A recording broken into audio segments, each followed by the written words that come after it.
From LinkedIn News, I'm Leah Smart, host of Everyday Better, an award-winning podcast dedicated to personal development. Join me every week for captivating stories and research to find more fulfillment in your work and personal life. Listen to Everyday Better on the LinkedIn Podcast Network, Apple Podcasts, or wherever you get your podcasts.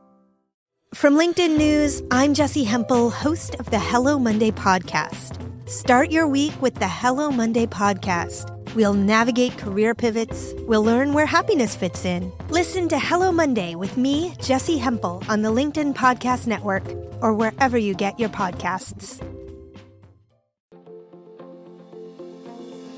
Hello, my friends, and welcome to another exciting episode of Negotiate Anything.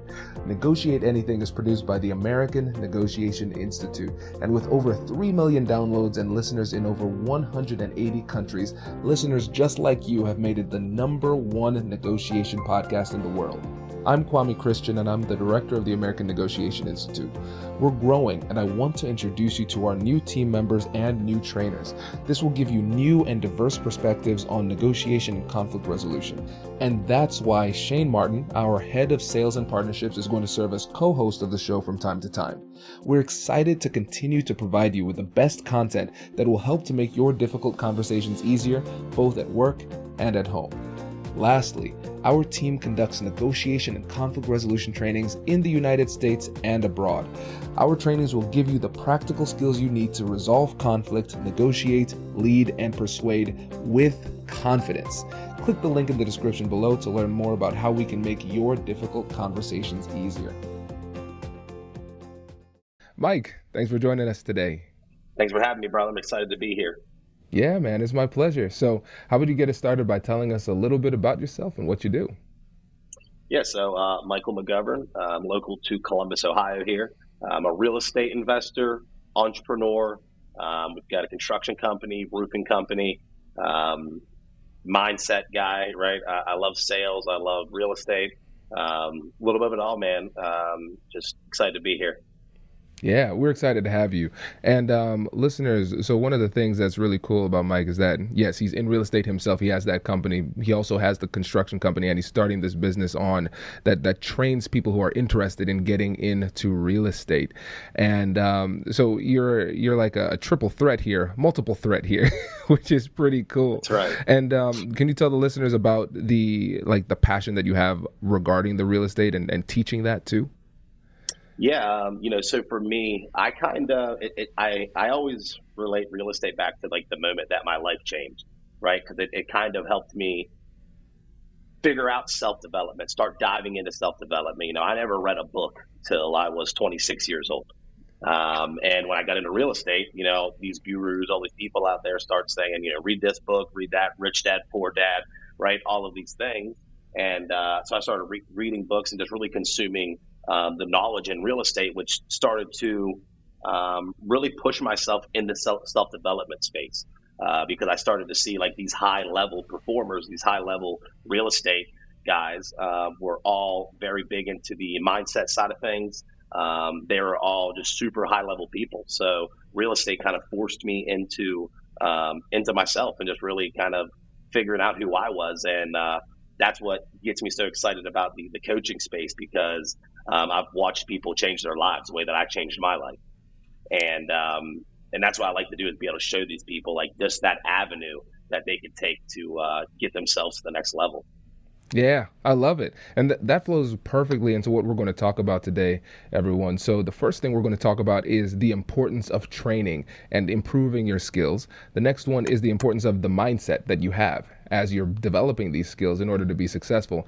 And then the last one is how we can create unique opportunities through the art of conversation and negotiation. And Mike has a really, really cool story that he's going to share in that last one. So make sure you stay tuned here. But when you think about training, what comes to mind as it relates to sales, negotiations, and difficult conversations? Yeah, so like you and I were kind of talking on, our default is always to go back to our highest level of training, right? So I think that's why it's so crucial no matter what you're in.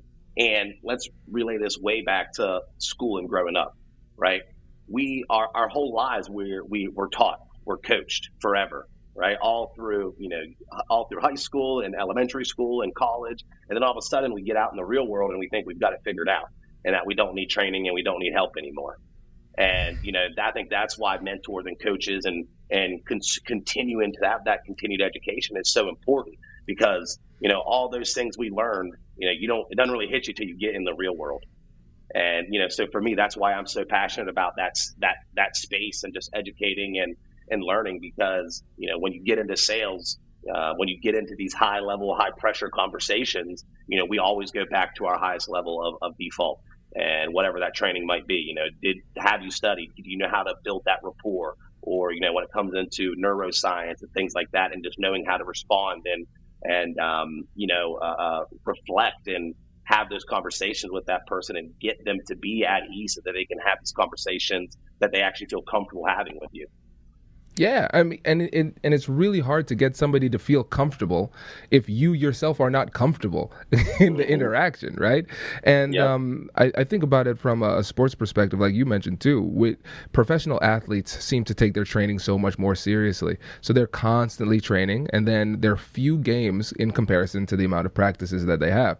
But in the professional world, we just go out there and play games. Like, that's all Right. we do, and it's wild to me, for instance, with the negotiation and conflict resolution trainings that we do, where I go in and talk to negotiation teams, procurement teams, sales teams, and some of them have never had a negotiation specific training before, when all they do is negotiate every single Right. day. It's always Yeah. just winging it. Exactly. And so what do you think is the biggest block when it comes to people not investing in themselves with training? Ego.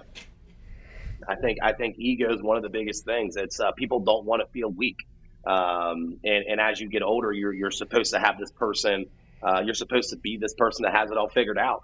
And I can tell you that for me, my biggest leaps and bounds started to happen when I realized I didn't know nearly as much as I thought I knew, and I was willing to learn. 100%. And I think you'd appreciate this too, Mike, because you've seen this on both sides. My goal, it's going to sound weird, my goal is to feel weak and stupid every day. And so you see Yep. me in the gym, right? I'm going really hard. I want to get to the point where I cannot do any more. Yep, I don't feel very strong right now because I put in a lot of effort. Yep. That's how I get strong. Wow, I read this new book. I cannot believe I didn't know this before. This is brand new to me. Eureka. I've never experienced this before. I didn't know I could do this. Yeah. I don't feel smart while I'm reading this, but I feel smarter now that I'm done reading it, right? Yep. And so you have to be willing to humble yourself in order to move forward, but you're not going to be able to move forward if you already think you're where you need to be. Yeah, and I mean, what's that old saying? Like, you never want to be the smartest person in the room, right? Or you're in the wrong room if you are. And I've always, and it's funny because as I grew up playing sports, I was always playing with the older kids and was pushing myself, and that's why I was able to take hockey to such a high level. And then when I got into business, it's same thing. Like, I'm always trying to put myself around those people that I think are levels ahead of me, because if I can just learn from osmosis, I know that I'm going to continue to get better. Absolutely. And so this speaks to the skill set. But we know that even if you have all the skills in the world, you can't do anything if you don't have the right mindset. And so for you, as you've been growing in your career, what are some of the biggest takeaways you've had as it relates to mindset? I mean, mindset to me is just constantly consuming positivity, just pounding that no matter what you're doing, right? I know there used to be days when I'd be driving to work. This was 4 or 5 years ago, right before I got into all of this. And, every single day I'd be listening to the radio and just, listening to music and things like that, and just wasting so much time that I could actually be consuming knowledge, and we don't even think about things like that. Like, we think to ourselves that, we don't have enough time to do what you do or to do what I do because I'm busy working a job and I'm busy with the kids. But we do. That's just an excuse that we don't have time. And so you have to create those times, right? Like, I know that you listen to audibles on like 1,000 speed, right? So it's like, but it's those things, right? So it's constantly putting these constantly forcing your brain to expand and your knowledge to expand. And I think that's what creates that mindset, because, you're going to get beat up no matter what you're doing, whether it's, an entrepreneur, whether you're working, for somebody, whatever it is, if you don't have that positive mindset, you're always going to fall short of really getting to where you want to be, because it all truly does come down to you. And mindset is one thing that you can control. Absolutely. Absolutely. Yeah. And I see it all the time, the confidence issue that people have when it comes to performing. If you don't have confidence in the skills that you have, then you're not going to perform at a very high level. And so everybody has some kind of a gap as it relates to how they are performing. What is it? It's going to be different from different people. So some people are people pleasers. Okay, that is the mindset issue that's holding them in place. Some people might be too egocentric and selfish, and so they're only focused on their needs and not on other people's needs, and that's showing up in the conversation. They can't get through. But again, we have to be humble enough to recognize that there is a gap and figure out what the gap is, and then fill our minds with that positive and encouraging and helpful content so we can start to fill that gap and perform at a much higher level. Right. And how do you have confidence? Practice. Yep. Right. That's how you get confidence, man. If you want to be a public speaker, get up on a stage and start speaking. Right. If you want to be a better bodybuilder, go in and hit weights. Right. If you want to be a better salesperson, take sales training. And it shows through in everything that you do, how you walk, how you talk, how you respond to things, how you respond to, high level situations. All of that is always going to come back to, what did you do to prepare yourself? Does your company invest in professional development training? If you believe that your team would benefit from a negotiation workshop, all you need to do is go to our website, fill out the workshop request form, and then we'll set up a time to chat. These workshops are completely customizable, and we've done them all around the country. Negotiation and conflict resolution skills are beneficial across all professions, but they're especially useful in procurement, purchasing, sales, sourcing, and contract management. Our calendar is filling up quickly, and we even have some workshops scheduled for next year. If you think you might want one, I'd suggest reaching out soon so you don't miss out. Check out the link in the description to learn more. And now, back to the show.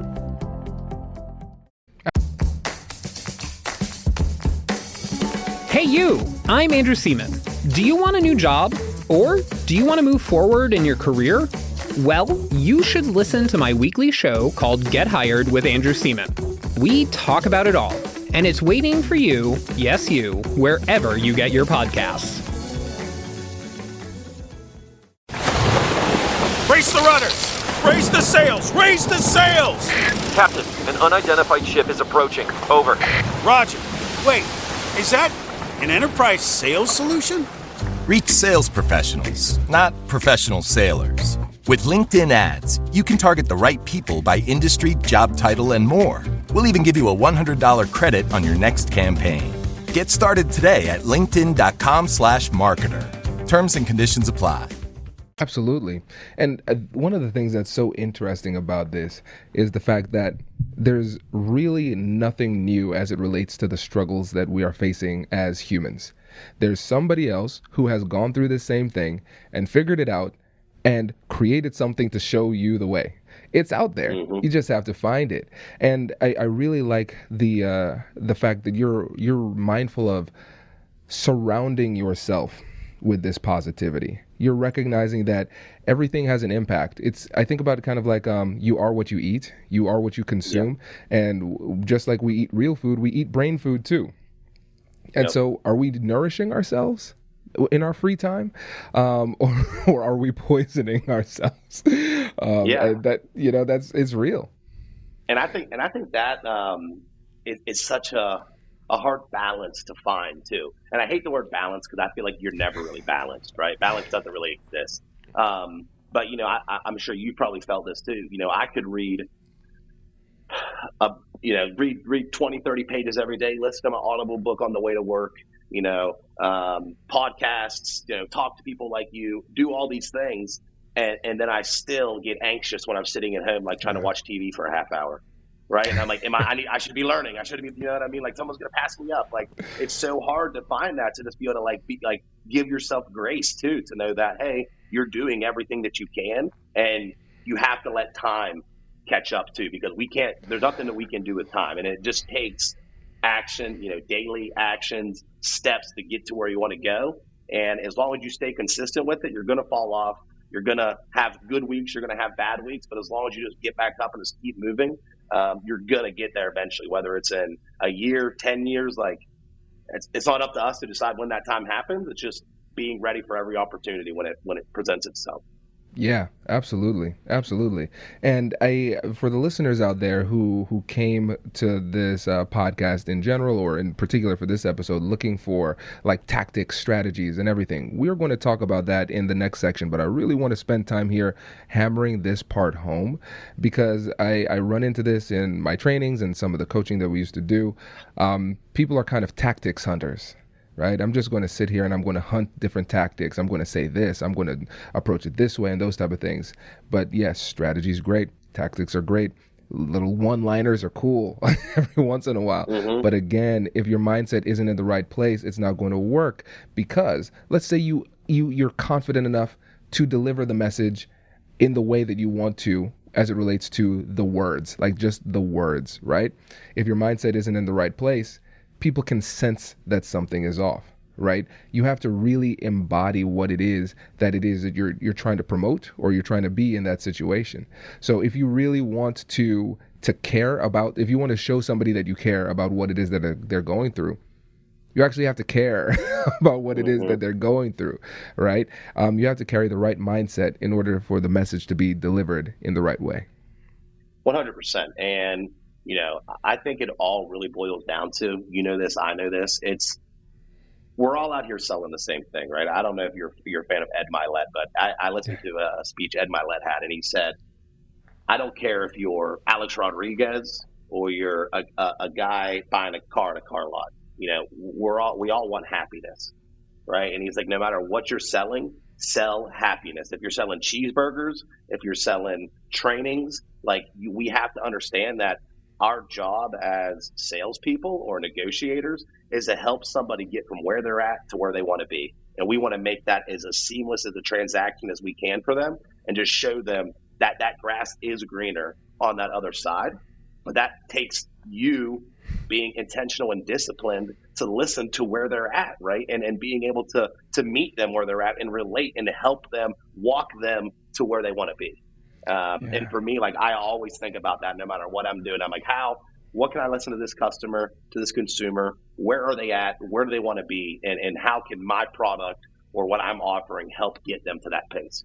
Yeah, absolutely. And so numerous studies show how important emotions are as it relates to decision making.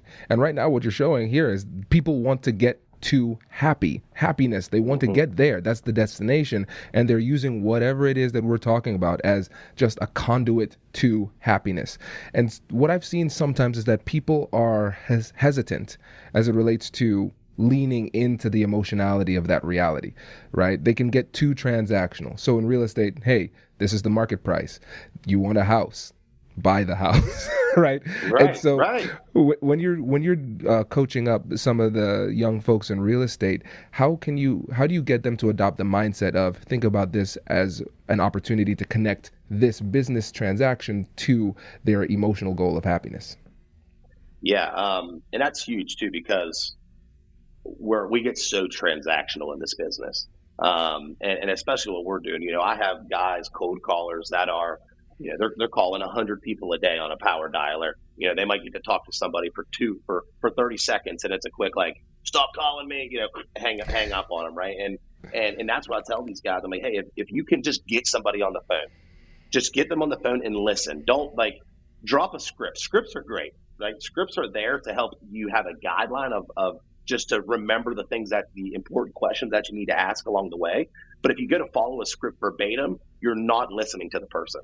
Right? Because that conversation could take a turn 10 seconds into it and has nothing to do with that script, but they're going to come in here and they're going to start telling you, my husband and I just got divorced, and, I'm left with the house and I have to get rid of it, and the bills are piling up, and there's all these things. But unless we're willing to peel back those layers and really figure out what their struggle is, then it's always going to stay on that transactional side. So that's what I tell these people is have those conversations and just be willing to be present in the conversation, and don't worry about, I rarely ever try to buy a house or buy a property on the first phone call, right? Mm-hmm. It usually takes 5, 6, 7 times talking to this person, building that relationship, building that connection, for them to trust you and know that, hey, like this person actually can take care of me. But it takes that time to listen to them and figure out where is their pain right now? What's their motivation? What's their pain? Where do they need to be? And then how can we serve that? And sometimes, man, it's not even, sometimes I can't serve it. Sometimes it's not for me. And that's when I have to refer them to somebody else, right? It's like, don't try to do things that you can't do neither, or make false promises to these people. And I think that's huge in sales, right? We promise the world sometimes. And on a lot of times we can't deliver. And then that devalues your product. Yeah, 100%. And I think this is a great time to transition to that third point, which is the story. This was a fantastic story. It was so good, in fact, that I almost forgot how much my arms were hurting trying to keep up with you in the gym. So tell the listeners about the story in real estate. Yeah, so we had purchased a house in an area, and we started working on the property, and the house next door was vacant, the whole time. And I'm like, I need to get a hold of this guy. I mean, I'd love to have two properties right next to each other. That's easy management, right? So you finish up one job, we go to the next. And like I said, with us, we're calling all these homeowners, these off-market properties. Every day we're calling these people. So I got this guy's number and gave it to my acquisitions guy, and he reached out to him, and he was rude, I'll say the least, right? He was not happy to hear from us. He was like, you know what, we got this deal taken care of. We're going to sell it. Don't ever call me again.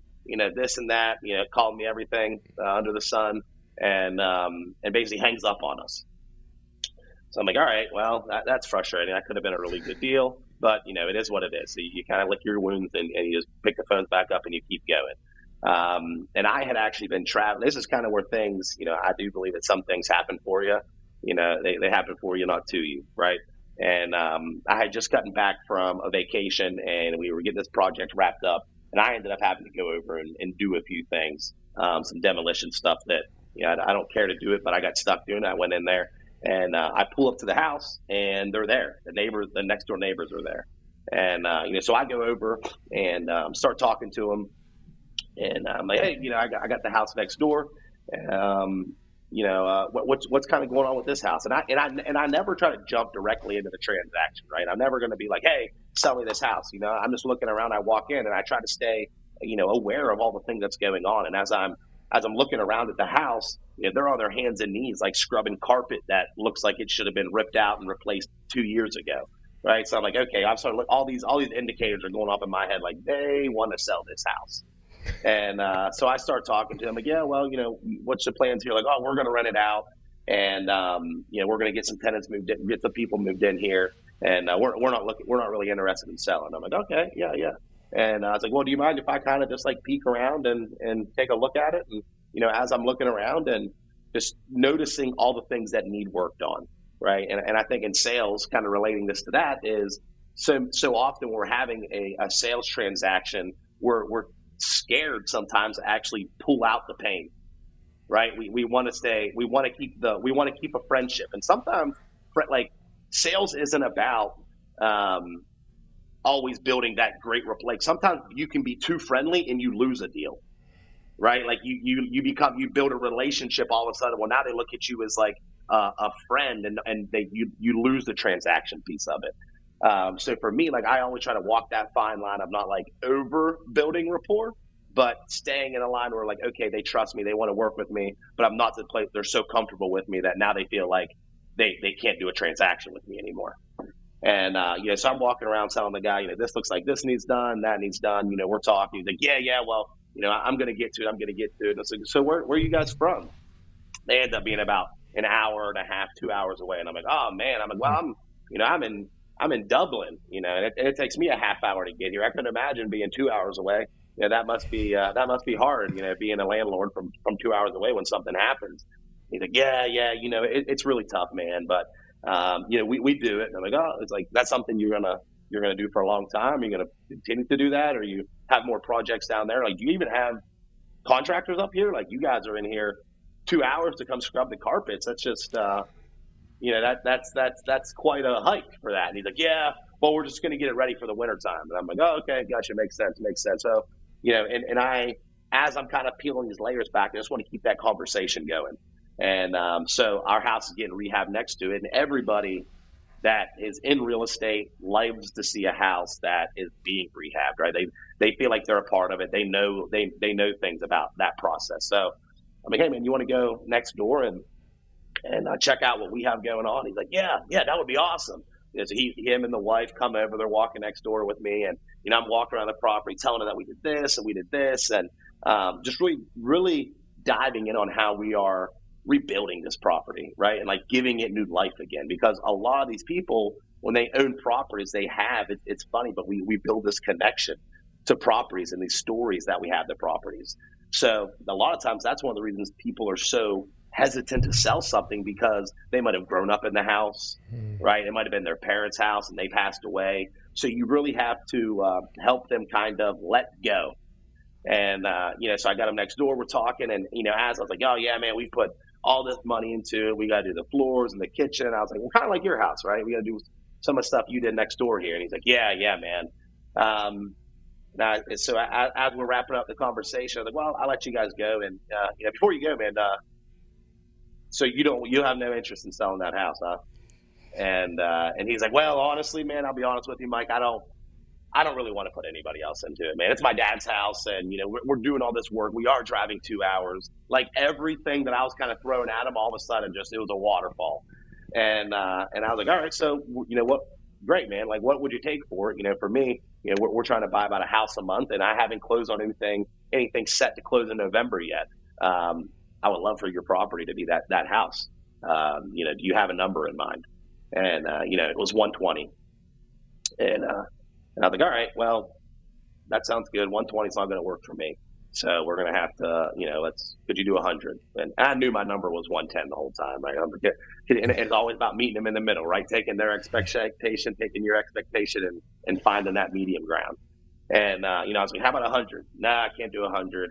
And I was like, all right, well, just reach out to me. No pressure. Just get back to me. Let me know what you think. And a couple of days later, I texted him and I said, hey, brother, just wanted to follow up. Have you heard anything? He's like, oh, I'm going to talk to my dad. So this is kind of where I kind of messed up, because I thought he was the decision maker, right? And a lot of times when we get into sales, we lose sight of that. And we kind of get stuck in the sales transaction itself, and we're not focused on who that decision maker is, because it was never his decision to make in the first place. So me building all this rapport with him, it wasn't even his deal. But what I did, leveraging on that happiness side, I let him know. I said, hey man, listen, let me know if there's anything that I can do. I know you guys are a good ways away. Even if I don't buy this house from you, I got contractors. We're working next door. If you needed to get your grass cut, if you need someone to go in here and do some of this remodeling for you, I'd be more than happy to help you out, man. And and if you do want to sell it, dude, I'll make it an easiest process as I can for you, man. Right? I'm leveraging that happiness. I'll make it as easy as the process as I can for you. I've already seen enough. I don't even have to get back in the house again. Like, you guys don't even have to come back up to this way ever again. You can, you get the money wired to you. You got a lockbox on there, and we're good to go. We close on it, man. And never heard back from him. About 2 weeks later, he reaches out and he says, hey, Mike, I think we can do 115. And I said, all right. I said, well, man, 115 is still not going to work for me. I got to be at 110. Can you make it happen? And I got a call from his dad about an hour later and agreed to the 110. I love this story for so many reasons. I love this story. First of all, persistence, because most people would have said, they said, no, I'm done. Right. And persistence is persuasive. So you were willing to stick with it and keep on pushing forward. That was good. Then when you saw that opportunity, you had the skills ready. Sometimes the negotiation chooses you. You don't choose the negotiation, right? That one kind of snuck up on you. And you were ready because you had the skill set, you had the training, you were prepared, even though you didn't see this coming. And so instead of jumping to the transactional side, you focused on building rapport. What is it that they care about? What are their hopes and dreams? Those type of things. And then at the very end, it was probably less than 1% of the conversation that was attributed to any transactional discussion. Yes. And you were patient at that time. You were still persistent, but you were patient. Hey, what would work for you? This is their offer. Then you made a counter, and then you let it sit. You let it marinate, because a lot of times people are willing to make the adjustments that you want them to make, but they need to make it on their own timeline. And if you push too hard too soon, then you run. They run away. It's like trying to fish aggressively. That's not how it works, right? And then you were able to recognize that, hey, strategic error. I thought I was talking to the decision maker. This wasn't it. But you recognized, hey, that was a mistake, but it's okay. I'm still in the game. I can make the adjustment, and I'm going to log that for next time, because every single conversation is a practice opportunity. And so you're learning in the process of effectively negotiating. So Mike, man, this is a great example. I appreciate that, man. Yeah, honestly, it's one of my it's probably one of my more favorite stories that I've actually gone through in the sales side, just because of how it happened, right? It was like I kind of sniffed it out. I found the house. I did all the research, got the guy's number. I tried to help my acquisitions out so that he could have that conversation with them, and he was just deflated, right? And that's where practice and resiliency comes in. I try to tell him, like, dude, don't get so down, man. Like, follow back up with him in a week. He never called him again. Right. So he's sour when I'm like, hey, dude, listen, the house that we got in contract is the one that you told me we could never buy. They're never going to sell it to us. And again, this is a great way to circle back to mindset, right? Because we've covered so many different mindsets. Just being positive in general, having a learner's focused mindset, being willing to care enough about other people to find their happiness, right? And then being resilient and keep coming back. Right. And genuine, right? Like for me, when I tell a guy, hey man, like, well, I'll have my guys cut your grass, or if you need us to do work on the project, like, I legitimately would do that. Right. Like, there was people that I try to buy properties from and things like that. Like, I try to always bring value. If I can't buy your house, I got a construction company. If we can't do work on it, I got a roofing company. Right. If you want to sell it as an agent, I got resources to agents. Like, for me, it's just like, how many tools can I use to try to bring value to somebody, and eventually something's going to stick, whether it's me taking that opportunity or me helping them just with a solution, right? Me helping them solve whatever problem that is. It might not be in my wheelhouse, but I have resources and relationships that I know one of us can help them. 100%. Man, I think this is a great story to end on. And Mike, before you go, make sure that you let the listeners know where they can find you, connect with you, and work with you too. Yeah, so Instagram is @TheRecklessCEO. Facebook, Michael McGovern. And then if anyone wants to, reach out, have a conversation with me through Instagram, touch base on there, and I'd love to help anybody out the way that I can. Love it. Thanks, brother. Really appreciate it. Hey, man. I appreciate you having me on, man. Thank you so much. My pleasure. Congratulations, you've just joined an elite club. By listening to a full episode, you're now officially on the Negotiate Anything team. So welcome aboard. What most team members do is they subscribe to the podcast because that allows them to automatically get the latest episodes of the show. The best things in life lie on the other side of difficult conversations. Keep learning, keep practicing, and keep getting better. Your relationships will improve, your career will soar, and you'll have the confidence you need to get the most out of these crucial conversations. Again, thank you for joining the team. We're excited to have you, and I will see you in the next episode. I'll catch you later.